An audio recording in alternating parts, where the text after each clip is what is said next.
Au lendemain du oui à l'adhésion à la Russie des 4 régions ukrainiennes, Lugansk, Donetsk, Zaporizhia et Kherson, Moscou annoncera une officialisation de la procédure demain 30 septembre, lors d'une cérémonie de signature des accords de rattachement et surtout un discours très attendu du président russe Vladimir Poutine, dans une démarche qui ressemble à celle de 2014, qui a vu la péninsule de la Crimée intégrer la Russie.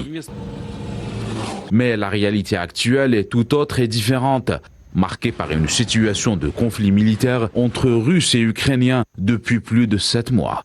Les pourparlers sont, rappelons-le, suspendus depuis le mois de mai et ne risquent pas de reprendre de sitôt, après un scrutin dénoncé par l'Occident et rejeté par le président ukrainien Volodymyr Zelensky.